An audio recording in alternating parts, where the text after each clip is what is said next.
오늘 이 본문 말씀을 보면서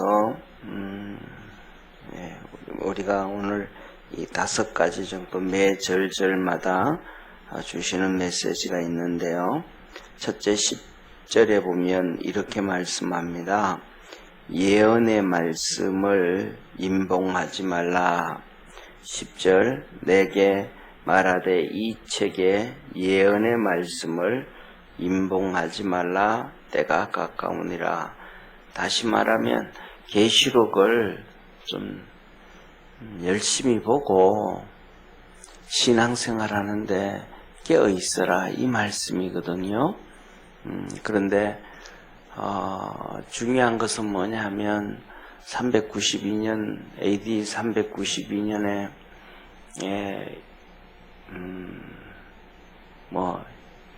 신학자들은 392년에 기독교는 사망했다 이렇게 생각을 해요.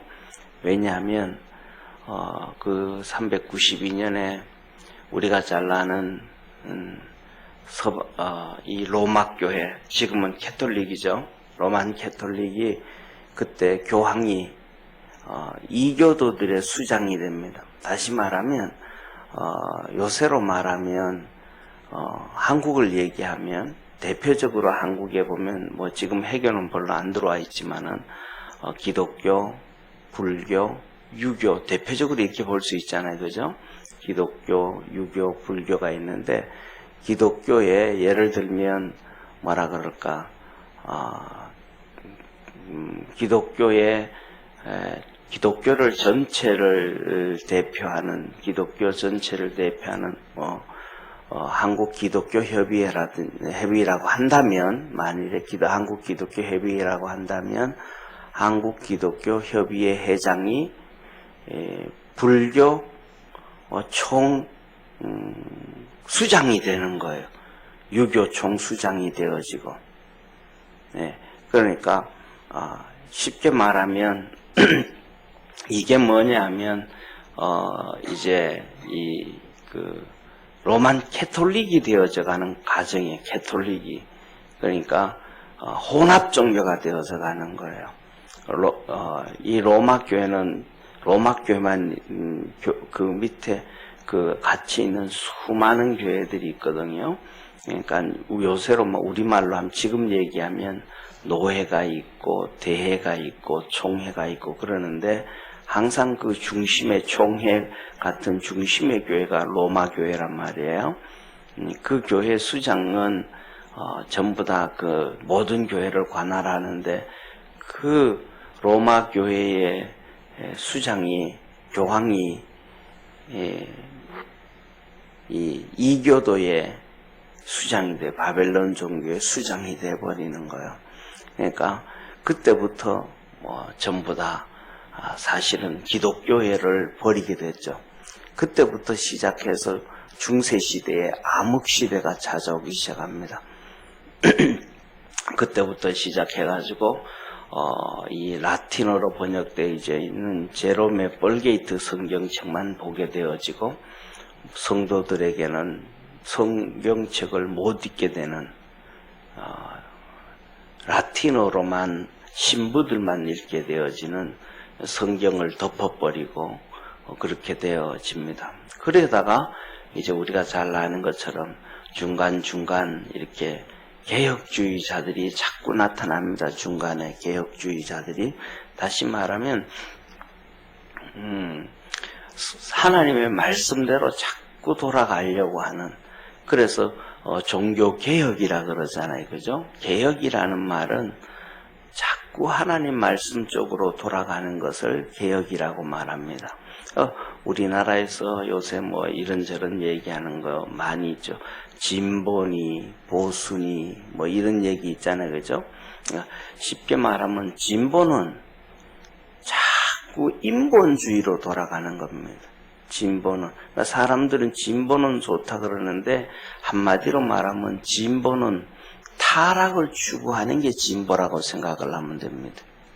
인본주의로 돌아가서 개인의 자유를 쫓아가서 인권을 얘기하면서 하다못해서 PC까지도 오늘은 내가 원하면 남자로 수술해서 남자로 살고, 내일은 내가 원하면 여자로 살고, 이게 전부 개인 인권을 얘기하거든요. 이게 개인 인권을 자꾸 인본주의로 가는, 타락되어서 가는 것이 진보입니다. 타락되어서 가는 게 진보.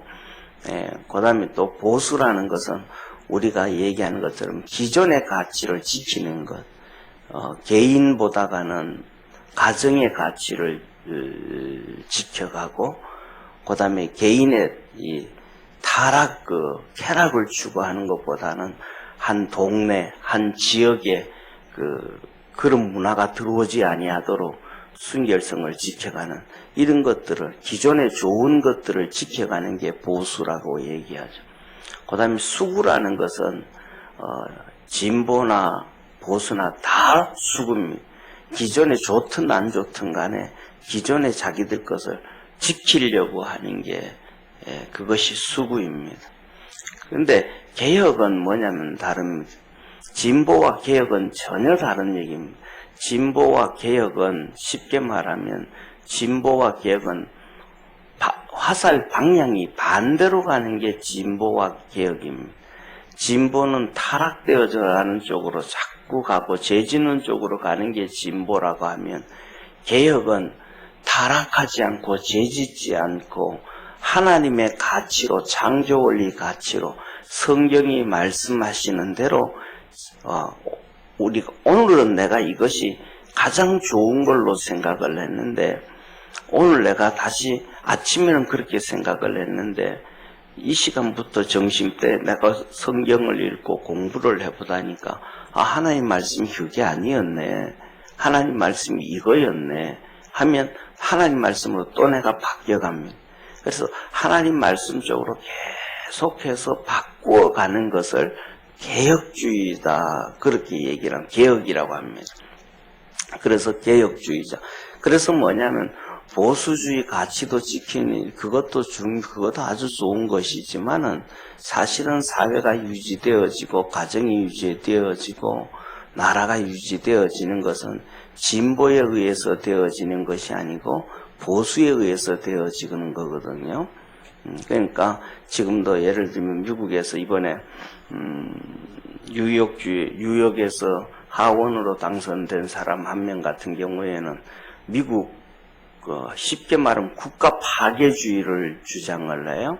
그러니까 누구든지 이미 또 뭐가 필요하냐, 누구든지 미국에 들어와 살고 싶은 사람 다 받아들여라. 이렇게 되면 나라가 망해져 버리는 거잖아요, 그죠? 이런 주장까지 막 하는, 이게 진보의 PC라고도 하고 진보라고 하는 극단적인, 사회가 망가져 버리고 국가가 망가져 버리는 그 주장을 하는 사람들이 진보입니다, 진보. 근데 개혁은, 보수는 그게 아니죠. 기존의 가정을 지키고 사회를 지키고 나라를 지키고 그 안에서 국민들이 편하게 살 수 있도록 전체가 할 수 있는 걸 얘기하죠. 그런데 오늘 여기서 얘기하는, 말씀드리고자 하는 것은 그 얘기가 아니고, 오늘 여기에 보면 하나님의 말씀을 임봉하지 말라 그랬거든요. 그런데 임봉하지 말라 그랬는데, 우리가 잘 아는 것처럼 1517년에 마틴 루터가 종교개혁을 하고 시작을 하고, 그 다음에 존 칼빈이라고도 하는, 깔뱅이라고도 하기도 하고 칼빈이라고도 하는, 이렇게 그냥 우리 영어 발음으로는 그냥 일반적으로 칼빈이라 그럽니다. 근데 이 사람이 프랑스 사람이에요. 네, 프랑스 사람이라서 프랑스어로 깔뱅이라고 얘기를 하는데, 그래서 칼빈이라는 사람이 종교개혁을 했습니다. 종교개혁의 완성을 했다, 그렇게 얘기를 하면 돼요. 그만큼 존 칼빈이 아주 위대한 업적을 남겼고, 그가 쓴 27살에 기독교 강요라는 책이, 이렇게 두꺼운 책이 있는데 27살에 썼는데, 그것은 지금으로 얘기해도 신학대학 교수 20년, 30년을 해도 그런 책을 쓸 수 있을까 없을까 할 정도로 못 쓸 수 있는 사람이 태반이나 되는 쉽게 말하면 지금은 책이 널려져 있고 참고 서적을 얼마든지 많이 구하실 수 있지만은 그때는 그런 게 더 하나도 없을 때 그런 책을 쓴 정말로 수제 중에 수제고 석학 중에 석학입니다. 근데 그가 이제 결국은 프랑스에서 종교개혁을 하지 못하고 스위스 제네바에 가서 종교개혁을 하게 됩니다. 왜냐하면 프랑스는 항상 로만 캐톨릭적 정책을 따르기 때문에 제대로 못해서 결국은 이 제네바의 시장으로 있던 화렐이라는 사람이 3번 간청해서 글로 가서 종교개혁을 완성을 하고, 그래서 우리가 잘 아는 것처럼 그 하나님의 말씀대로 이 화렐이 그런 얘기합니다. 당신이 와서 나를 좀 도와줘라. 내가 시장인데 나를 좀 도와줘라. 이 정말 도성이 주기도문에서 얘기한 것처럼 하나님의 뜻이 하늘에서 이루어진 것처럼 땅에서도 이루어지기를 원한다 했던 것처럼 나는 여기가 제네바 시가 그런 시가 되기를 원한다. 내가 어떻게 될지는 모르겠다. 당신이 와서 나를 좀 도와줘라. 그래서 쉽게 말하면 칼빈이 가서 이 화렐이라는 시장의 책사처럼 선생처럼 운영을 하게 합니다. 그래서 이런 부분은 이걸 하나님 이렇게 해야 되고 이거는 이렇게 해야 되고 이거는 이렇게 가르쳐 줍니다. 그래서 그렇게 종교개혁을 시작을 해서 우리가 잘 알고 있는 것처럼 이 제네바는 지금도 가장 안전한 도시 중에 하나고, 유엔 본부가 행정 분야죠. 일반적인 거기는 이제 제네바에 있지만 주는 뉴욕에 있잖아요, 그죠? 그런데 지금까지도 벌써 400~500년 지났음에도 불구하고 제네바가 그런 도시에 있는데, 그만큼 이 칼빈이 위대한 사람 중에 한 명인데, 이 칼빈이 쉽게 말하면 오늘 이 성경에 보면 15절에 하나님의 말씀을 임봉하지 말라 그랬잖아요. 덮지 말라는 거. 좀 쉽게 말하면 완벽하게 좀 몰라도, 그 다음에 좀 많이 좀 잘 몰라도 열어놓고 오픈해놓고, 그래서 자꾸 보게 되고 그 다음에 자꾸 듣게 되고 신앙으로 경각심을 갖고 준비하게 하고, 그래서 하나님 앞에 서 있게 하게 하기 위함이 하나님이 우리에게 주신 마지막 계시의 완성인 요한계시록인데, 그 위대한 사람이, 저 개인적인 생각이에요, 가장 하나의 실수를 했다 그러면 이 계시록을 덮었다, 임봉해버렸다. 그래서 그 당시에 처음으로 이 칼빈이 창세기부터 주석을 다 써요. 주석이 첫 번째 나온 주석이에요. 인류 역사상에서 이 창세기부터 주석이 기록이 되어지게 제가 알고 있기로는 칼빈이 첫 번째 1번이에요. 그런데 그 첫 번째 주석을 다 쓰는데 마지막 계시록 주석을 안 썼어요. 왜냐하면 이거는 내가 쓸만한 이거는 아니다 하고 계시록을 덮어버렸어요. 계시록을 덮어버리고 나니까 거기에서 쉽게 말하면 요새로 얘기하는 인본주의가 아니고 정말로 이상적인 인본주의가 태동이 되어버린 거, 그 보수주의에서. 뭐냐 하면 하나님의 말씀이 우리에게 죄성인 것을 지적을 해주니까, 사람이라면 가장 상식적이라면 그 죄성을 지적해주면 회개하고 변화되어지고, 한 번 해서 안 되면 2번 하고, 2번 해서 안 되면 3번 하고 나면 변화되어질 것이다. 이런 인간에게 있어서 우리가 잘 알고 있는 성선설과 선악설을 중에서 성선설을 취하게 되어져요. 그러다가 보니까 우리 주님이 이 땅에 오시는 천년왕국에 관련된 것도 그냥 주님이 그거에 대해서도 무천년설을 그냥 주장이 돼, 자연스럽게 이 종교개혁자들에 의해서 무천년설이 주장되어져 버리는 그런 결과를 만들어내게도 되거든요. 무천년설이 틀렸다 안 틀렸다라는 얘기가 아니고 그것이 여러 가지로 표현되어질 수 있는데 그것을 이렇게 닫아버렸다 이런 말씀을 드리는 거예요. 그래서 중요한 것은 뭐냐면 오늘 여기 본 말씀에서 이 하나님의 말씀을 임봉하지 말라. 너무 쉽고 단순하고 명료하고 분명하고 아주 이렇게 클리어한 말씀인데 이것을 정말로 그 위대했던 존 칼빈 그리고 그 밑에 있었던 정말로 같이 제자로 있었던 정말로 위대한 사람들 훌륭한 개혁자들까지도 그냥 다 동참이 되어져 버린 이런 거란 말이에요. 그래서 다시 말하면 이 말씀은 이렇게 위대한 사람도 이렇게 너무 간단하고 너무 쉽고 분명한 것을 이렇게 실수할 수 있다, 실수를 했다라는 거예요. 그건 제가 보기에는 그렇다 이 말이에요.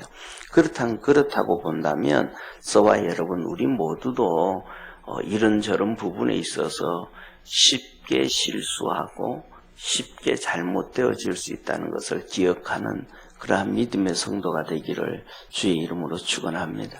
그래서